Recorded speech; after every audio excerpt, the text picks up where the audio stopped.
আমাদের মাঝে উপস্থিত আছেন ফতুল্লা থানা যুবদল নেতা, নারায়ণগঞ্জ জেলা যুবদলের সাবেক সংগ্রামী যুগ্ম সাধারণ সম্পাদক রফিকুল দলের বিপ্লবী আহ্বায়ক, আমাদের সকলের আস্থার প্রতীক।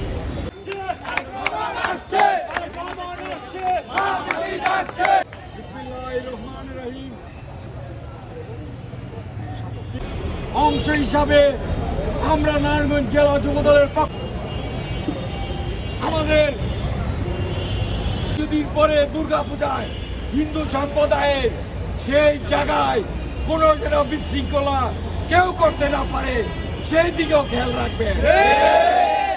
এবং আমি নারায়ণগঞ্জ জেলা যুবদলের নেতৃবৃন্দকে বলতে চাই, আপনারা পাড়ায় মহল্লায় কমিটি করে দিবেন এবং খেয়াল রাখবেন হিন্দু সম্প্রদায়ের এই পূজা মণ্ডলে যেন কোনো কেউ বিশৃঙ্খলা করতে না পারে।